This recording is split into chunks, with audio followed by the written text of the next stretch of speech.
ఉంటే మొన్న బిల్లు ఆగితే ఊరుకునేవాళ్ళ, లేదా సోషల్ మీడియాలో ఆగేవాళ్ళ? ఈ పాటికి రచ్చరచ్చ జరిగి ఉండేది కదా దేశవ్యాప్తంగా. కానీ అసలు ఎవడు పట్టించుకోలేదు. నియోజకవర్గాల పునర్విభజనని పట్టించుకోవాలా. అంటే రాజకీయ పదవి అధికారం విషయంలో సామాన్య ప్రజలు నాట్ ఇంట్రెస్టెడ్. రాజకీయ ఇంట్రెస్ట్లు ఉన్నోళ్ళు, రాజకీయ పార్టీల బిడ్డలో, రాజకీయ పార్టీల నాయకుల భార్యలో, లేదా అంటే మెయిన్ సమస్య ఎక్కడైపోయిందంటే రాజకీయాలకి సామాన్య జనం దూరం కావడం వల్ల సామాన్యులకి పట్టించుకోవట్లేదు. ఇప్పుడు రెండు కోణాలు ఉంది. ఒకటి, ధనవంతులు మాత్రమే రాజకీయాల్లో పోటీ చేస్తున్నారు, ఎన్నికల్లో ఉంటున్నారు, రాజకీయాల్లో ఉంటున్నారు. రెండవది వచ్చేటప్పటికి రాజకీయ నాయకుల కుటుంబ సభ్యులు మాత్రమే ఉంటున్నారు రాజకీయాలు, వారసత్వాలంటే వాళ్ళ భార్య కూతురు ఇది.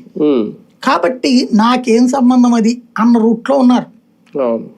నిజంగా జనాలకి అందరికీ కూడా ప్రయోజనం జరుగుతుంది అనుకుంటే మహిళలందరూ ఈ పాటికి రోడ్డు ఎక్కేసేవాళ్ళు, ఆగేవాళ్ళు కాదు. ఇప్పుడు ఒక ఏది మన రిజర్వేషన్స్ ఇష్యూలో చిన్న తేడా వస్తే చూడండి దేశమంతా రగిలిపోతుంది. ఆ టైప్ ఇక్కడ మహిళా రిజర్వేషన్స్ లో రావట్లేదే. ఎందుకంటే ఇప్పుడు కాంగ్రెస్ పార్టీ 2 సార్లు మోసం చేసింది. 2004 ఎన్నికల మేనిఫెస్టోలో పెట్టింది, 2009 ఎన్నికల మేనిఫెస్టోలో పెట్టింది. వాళ్ళు అంటుంటారు మేము అన్ని అమలు చేసాము, తెలంగాణ కూడా అమలు చేసాం. 2004లో అమలు చేయలే, 2009 తర్వాత కూడా కేసీఆర్ దెబ్బకి చేశారు, కానీ అందులో ఎక్కడ అమలు చేశారు?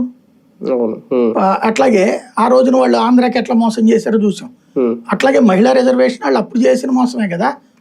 ఏది పార్లమెంట్ లో రాజ్యసభలో ఆమోదించారు, లోక్సభ